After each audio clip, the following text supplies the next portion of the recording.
Okay, we are here in the Orlando Magic Room, and I'm here with two new friends, Flora Maria and Mary, and they're from the United Arts. And you guys played a huge part in this showcase. Can you tell a little bit about what that is and how you guys played a role in that? Yeah, it's the Granted exhibit. It represents 3 years of grants, $97,400 worth of grants for projects or training for artists. So these artists went to a conference or a class, or they did an artistic project like an exhibit or a performance, and they got the money through United Arts. How does that feel to be part of an organization that does that? It feels really important. Mm-hmm. It's really important for us to recognize the value of the individual artists in Central Florida, because if it weren't for the individual artists, we would have no cultural organizations. So we have to remember where we come from and who these artists are and celebrate the amazing creativity that is here in Central Florida. So I hope everybody comes out and takes a look at the gallery and the opening and the exhibit. All you starving artists out there, you could be on this next one. All you need is a one-page essay, a budget, a resume, and work samples. October 11th, 5 p.m. Deadline is October 11th to apply, and Mary is the contact. Mary is the contact person. She's friends with me, I'm friends with you, so you contact me, I'll put you in contact with her. All right, we are live back here at the Third Thursday in the City Arts Factory. I'm in the Orlando Magic Room with a very special man. I'm here with Nathan, and he is already blowing my mind. Nathan, let's talk about your art form. What do you call your art form? I would call this art form algorithmic art.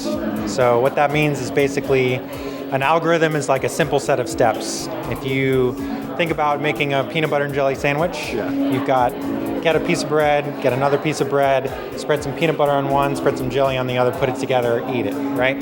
Simple set of steps. So when you work with computers, you have to speak in terms of simple sets of steps, and you do that through programming. Algorithmic art just means any type of art where you are setting up a system that has a certain set of rules, and those rules get followed. And in the case of my artwork, I'm using a computer to essentially explore those types of systems. Wow. So this piece is called Untitled Faces, and it's part of a series called The Faces of Chaos. And that's based on some of the imagery that you'll see in the right-hand screen that kind of looks like faces because it has this bilateral symmetry. And our brains kind of pick up this notion of a face very easily when you have that kind of symmetry. So basically, this is kind of an intuitive exploration of a mathematical system. So I've set up a set of math equations and given you control over the coefficients. With these, you have much more complicated, well, the equations are still simple, but they create complicated imagery. Right. Let's talk about this piece. Sure. Because as I'm walking by it, I'm like, what is that? Is it a naked person? I don't know. Maybe it's interpretive. There's a lot of things going on with this. So let's, first of all, tell me what kind of artist you are in terms of what kind of medium you like to use the most. I like to use mixed media, and I like to play. It's all about the process for me. I have ideas, they come and they go. Sometimes they're applicable, sometimes they're not. And for this piece, actually, it very much started out as just experimenting with the materials. It's made with the China crayon, you know, the one that you... Yeah, that. That's and so cool.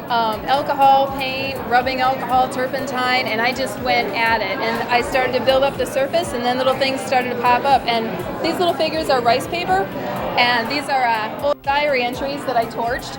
And Okay, yeah, I was going to say, these look like leaves of some sort, but I'm not sure if it's natural or not. And I had an old drawing that I torched as well, you know, so and it just, I went with it. You're so enthralled in the process that it Yes. just becomes part of you. It's true. It's true. True artist, a true artist. And I'm here with another great artist, Valerie Thomas. Let me say your whole name, it's professional. And she has some really cool pieces that has a lot of context and history behind it. So let's talk about your pieces and what you were trying to do with these. Okay, I'm doing a series of the Geneva historical area in Geneva, Florida, and these places are not there anymore. So this was a pavilion on Lake Harney, and the citrus was before the Great Freeze. Wow. And so I tried to depict some of the people in the Historical Society still know some of the people that were depicted in this picture. Wow. And this is the old train station that was torn down in the 1930s. And was on Avenue C, and it's such a beautiful structure. I was just talking to an architect, and it was something that I wanted to capture because it's no longer there. So some of these pieces, I mean, I've never been to art school, I've never been formally educated in art. The only reason we have these paintings today is that they kept such a good record of what used to be there. So the watercolor is the medium, and I had a great time painting these, and I really appreciate United Arts. Yeah, absolutely. They gave you the vessel. They were the vessel to give you the tools you needed to make this into reality. This is Christopher Reason. We have interviewed him before as part of Diversatile, and now we're doing this. This is the solo project. How you feeling right now? Good. Just trying to transition from a sneaker artist to fine artist. Yeah. Is it a similar skill set in terms of creating something in the process? Yeah, pretty much. I just, basically design it. I sketch it out, design it, and then I put it on canvas. Would you consider yourself like an animator? Well, that's what I went to school for, but I kind of am really into cartoons and stuff like that, so I like the really tight graphics and bright colors. As soon as you walk into the door, you just see this flash of color that just catches your eye. And it's like a lot of these different forms, a lot of symmetry and stuff. I see it, it's really cool, but and they're all telling a different story, which is cool. You know what I mean? Like this one, it's pretty up. Like the question mark and the yeah. No, definitely. I really try to. The story is very important. Like I want to develop it over the years, and every show is a different part of the story. Okay. Who or what is that thing? This is my character Logic, and he's basically in the sheep's clothing, and he's basically an antagonist. Yeah, the wolf, the antagonist the whole time. There's multiple wolves throughout the series, but he's the main one for now. That's cool. I want to invite people in with the colorful illustrations, and then I want them to think about what's behind it, because it's simple, but the more you look at it, the more you feel there's something else there. All right, I'm here on the other side of the wall with my man Scott, Mr. Arc One. That's his alias. I'm going to call him Arc One. And you are a great artist in Orlando, local artist. Thank you for being here, and thank you for showing your work. Appreciate it. What would you consider yourself? I mean, because I see a lot of street art, I see a lot of illustration, I see some paintings, I see drawing, I see everything. It's a tough question. I don't want to categorize you and put you pigeonhole you, but I don't want to categorize myself either. I'm untitled. I'm very, very street art, graffiti influenced. I grew up with a lot of comic book, skateboard art, hip hop. I think one of the main influences in my recent work is probably graffiti stuff. Graffiti, yeah. Yeah. I wouldn't call myself a graffiti artist, but it's got a heavy graffiti influence. Yeah, you feel it when you see it. Like, I mean, for this one, for example, it's like you see colors, you see mixing of different shades. I love even the interactive 3D dripping of the paint on the wall. This is actually a collaboration piece with a good friend of mine named Moy Loera. He goes by the moniker of Monster or Mons, and he's also from St. Pete.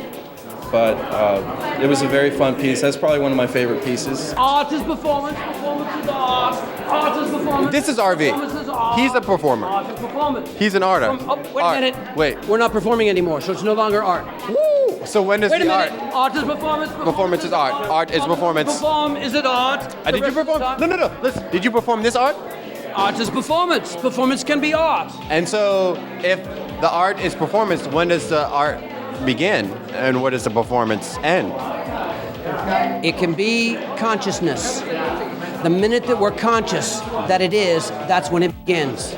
If you're not conscious, then there's no statement that it is, and there's no consciousness that it is, so it isn't. We've interviewed RV many times before in his worldly travels and the graffiti art and how it's always telling a story and Metaphors. Metaphors. Everything is a metaphor for life. If we think about cartoons in the 70s, 60s, all right, weren't they metaphors? Yeah. Isn't Bugs Bunny? Uncle Sam? And my favorite is I am's what I am's, and that's all's that I am's. Toot toot, toot toot. He was spitting some knowledge. Popeye. Now, if those are the tools and the symbols that we have when we're children, all right, then don't those characteristics grow up with us? And can I use art as metaphor, just like cartoons were metaphor? Listen. Art is performance, Performance is art. He's blowing. He always Art says this. is He always performance, blows my mind. performance is art. Every time. The man is called the Screaming Man. Okay. He's about man's fears, frustrations, and paranoias. Women are his biggest paranoia. But what is something that all men and all women do? Do we all tell the truth all the time? Nope. No. We're all Pinocchios, aren't we? Yeah. And if we use the concept of Pinocchio, then it makes it softer, doesn't it? Liar, liar, liar. No. We don't want to. Are you Pinocchio? Well, no. Like it gets bigger, it's good. It's just like a never-ending process. And the reason that I paint what I paint is to draw attention to the issues that I talk about. The Pinocchios, I've done more than 100 of them, but it's to draw attention to each one of our own self-identities about the truth and fictitious hyperboles. The Pinocchio is my symbol to draw attention to everybody's consciousness about not telling the truth. If we say that it's art, it can be about anything. It can be abstract. It can be metaphor. Who says it is, or is it? It isn't. It can be performance. Right. Art is performance. Performance. It's like equals this equals Art is this. performance. It's infinity and beyond. The similarity of, yes. The similarity of. Listen, we're done here. Okay. RV, the man himself, spitting knowledge and philosophy. Performance is art. Art is performance. It never ends. It never begins. Boom. Long live art. Long live art. Let's talk about your artwork, and because there's a huge television right behind me, right? That one's not mine right now. This is not her piece specifically, but what kind of art is it? Because we've seen all kinds of mediums I got a today. grant in 2009 for media film, and we made a music video. And Trey here, who walked Trey, away. he's social butterfly over here, shaking hands, kissing babies and whatnot. This is Trey. How you feeling, Trey? And we've interviewed Trey before here on Orlando Live. He set up one of the scenes for me at Culture Mart. We did a lot of different locations that were, we did Wells Built Museum, Maitland Art Center, Koha, Culture Mart, who am I forgetting? A lot of places. What used to be DMAC, here at City Arts. And we went around town and shot like my goofy mug, like in all the places. So, and really the video shows a lot of Orlando. We got to shoot up on the rooftop so you can see like the down of the whole city. It was really cool. That's sick. The money that's given for the grant, Yeah. the factor behind that is like I use that money to either pay professionals to work on it, or like, you know, local filmmakers and people who normally can't get a decent gig. Right. Like paid them and rented the spots to shoot it or whatever, give a donation to each place. So then the money kind of got divided amongst everybody too. So that was Local good. economy. Yes. We're just bringing it all together, all local. Because I know that somebody took money out of their pocket so we could make that video. So we tried to give it back to the community and not just spend it on one crazy go. thing, you know. That's cool. See, that's a great concept. I'm really excited about this because this is a medium I've always been interested in and I've known nothing about. And Marla you're an expert. I'm gonna say you're an expert in urban plaster. Now, I know you're thinking, what is plaster? Like the stuff people build things out of? She uses as a medium of art. Tell me how you kind of came into this urban plaster kind of medium. Okay, well, I did a lot of murals and faux finishing, so I was always around building and, you know, the tools of the trade.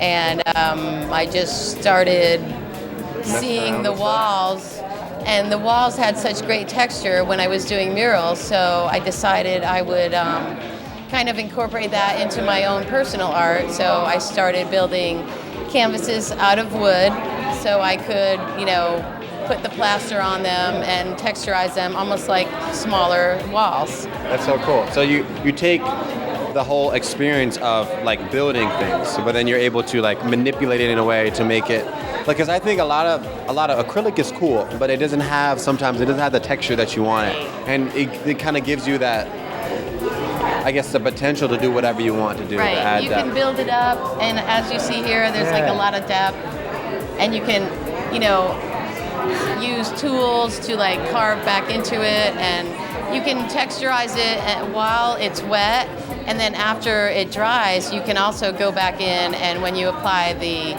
acrylic paints, the paint like reactivates the plaster, so it comes to life again. I have a workshop on Sundays. Yes, she does. At my house, at my studio. It's called Sunday Open Studio.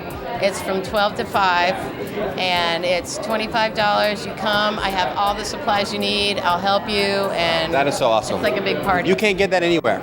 This is like, that's an exclusive deal. Like I might be going that this Sunday. You're coming. So, I'm coming, there it is. But I want to talk about this piece too, because this is her favorite piece. Now Marla, tell me why this is your favorite piece. Well, this is a new piece, and it's just now finished.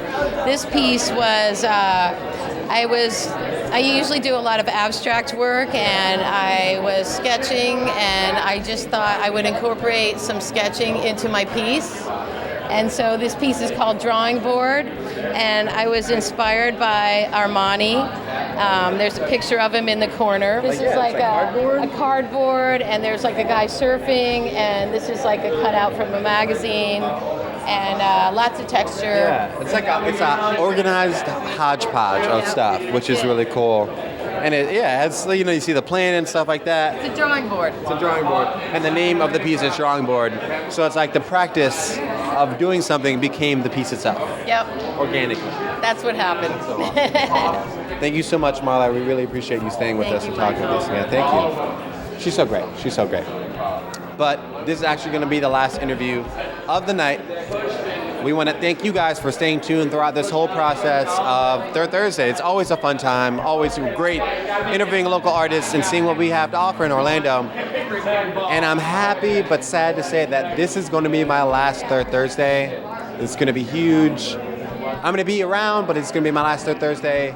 I'm moving to Albuquerque, New Mexico, but you guys are always going to be with me. Orlando is where my home is, and I'm just evolving. So I'm really excited for this opportunity, and I'm really excited to share this with you. So just be into local art. I mean, we always say it.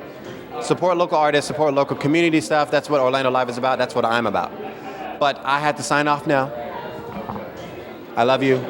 I miss you. Keep Orlando awesome.